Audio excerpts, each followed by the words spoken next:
Hey guys, Spence here. I'm a cowboy and I'm gonna remove me some bandits. Now look here, you varmints! Ah!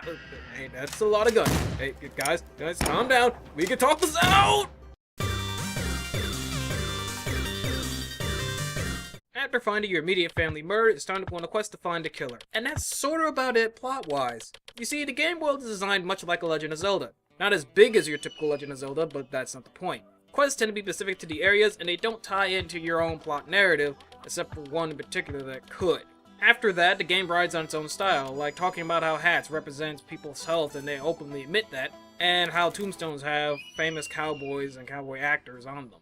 Plot-wise, to be very general, is pretty basic and really just fits the setting, which that in itself works, but it's nothing really special to talk about. And frankly, it's more about the interactions than the main plot itself and how you go about interacting at times. Now, the game has three main things going on with it: navigation, combat, and questing, and we're gonna go through those in that order. Now, like I said, the world is very Legend of Zelda-esque. You move between screens to get to different places, and with the collecting the quests, it kind of feels like Red Dead Redemption 2 when you think about it. But unlike those two games, you don't actually get a horse. You get free fast travel, but you don't get a horse. Weird. Next up is combat, and it's kind of an oddball. You see, there's no close-range weapons to speak of, so you have to shoot your enemies. Okay, but you can only shoot left and right, even though it's an isometric game. So there's definitely some finesse involved. And even shooting itself is a little weird, as you have to hit the trigger to draw your weapon, hit the bumper to cock your gun, and then hit the trigger again to fire. Very realistic.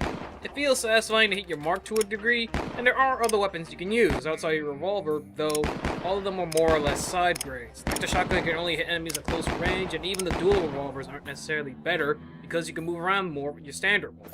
And enemies use the same weapons as well: revolvers, dual revolvers, shotguns, bolos. Yeah, those bolos are not particularly useful. They'll never really seen one use a rifle. And speaking of firing weapons and hypothetically hitting your mark, there is a health system in place, though I guess you can argue it's a hat system. You can only carry 3 at a time, and every time you're hit, you lose a hat.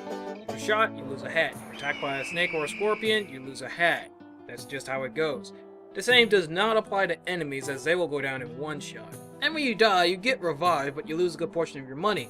Unless you decide to put it on Iron Man difficulty, where instead of losing money, you lose the save file itself and have to start over.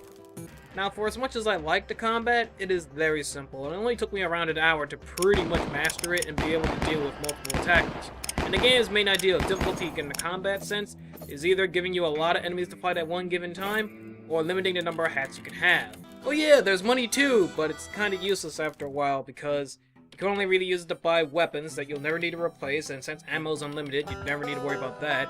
To replenish your hat count, which, well, after you get good at it, you don't really need to worry about it. And also, after a while, the amount of money it will cost to replenish your hat count becomes pretty trivial. Or to get better swag. Why can't I buy a horse? Come on, can I at least race a rancher for a horse or something?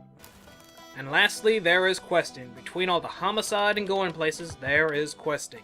And it's weird too, but in a good way. Quests very rarely give you items or money. Instead, the quest giver will tell you a feature of the murderer you're going after. So yes, the world seems to operate on some weird, you scratch my back, I kinda help you with your game of guess who logic. Because telling you who the murderer is will be far too dangerous. And don't ask me how every quest giver seems to know the murderer in some capacity. Including the sheriff. What are you gonna do? Oh yeah, the quest for vengeance. Rationality aside, it is a cool idea, having to hunt down a character who is randomly generated. The issue is, every time you play the game, while the character himself is randomly generated, the quests you do to get the clues are not. And the character will never be a character with an actual name, or is someone like the dude at the train station, or the oil tycoon. It won't be them. Instead, it will always be some random dude in the town somewhere. While there are incentives for multiple playthroughs, they don't affect the game world. You'll still be dropped in the same place, dealing with the same enemies in the same spots, dealing with the same people in the same spots. And your replay incentives are just playing the same game, but with more difficulties involved. Like going after the Steam achievements, one of which involving beating the game with killing less than 20 people, or trying one of the different characters you can unlock later. One of which is a character that cannot wear hats, so you'll want to hit kill. But if you're good enough at combat, it won't mean a whole lot. Unless you have Iron Man difficulty, in which case, ugh. But like I said, it still feels kind of meager in regards to content. The quests themselves are fine, but the world feels sort of sparse after your second run through. That's not to say the game doesn't have secrets, but at the same time, the world still feels sparse. Presentation-wise, it's a pixel art game. What do you expect at this point?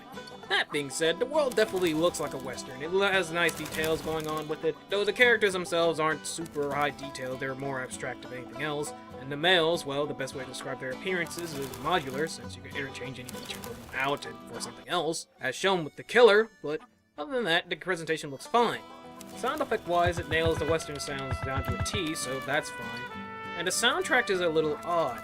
When I was playing the game, I never really noticed any of the tracks except for the military camp one. But for the most part, it just played the Westerado theme a lot of the time when you're playing the game.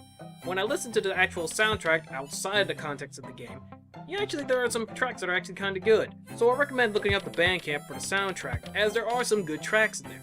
Yeah, there are some not as good tracks, but for the most part it's a good soundtrack, just it seems to be drowned out by the game. Probably because the excessive amount you hear the theme song. Seriously, you hear that everywhere. And that's Westerado Double Barrel. Would I recommend this game? Yes, but maybe at $10 or $12 instead of $15, but a lot of people might think I'm just splitting hairs at this point. My only issues with the game is that finding your own randomly generated killer is kinda cool. It feels like sprinkles on top of a cupcake that doesn't have the optimal amount of frosting. Or cupcake. Going around to the different areas and finding out what's going on is fun and all, but the bulk of the game being made up of combat and the normal questing is kinda really basic, and doesn't lend itself well for multiple replays because enemies, placements, and people aren't randomly generated like the killer is. While there are replay incentives, they're more on the lines of making the game a bit more difficult, like the achievements and the multiple characters, but you're still being dropped in the same world. And then there are the actual runtimes that I had. My first file, when I didn't know what was going on, went on for about 90 minutes. The file after that, I ended up beating about 45, but that was also under the difficulty of get shot once you die thing. So it's also a really short adventure. But in general, it's definitely a fun adventure, at least for your first run or two. So it's not like it doesn't warrant being picked up, it just maybe it doesn't warrant $15, maybe $12, maybe $10, I don't know. It also warrants mentioning that Westerado Double Barrel came from a game on Adult Swim's website, called Westerado simply. On it says that Westerado Double Barrel is the full version having more content. I played Westerado, and for the most part it plays the same. The only real difference is that you can't use a gamepad, and I didn't get into it too much because using a keyboard for a browser action game is not my sort of thing. But you could play it and think of it as a demo for what to come in Westerado. Basic conclusion, a neat game, kinda short, maybe doesn't warrant $15, but still is a good game.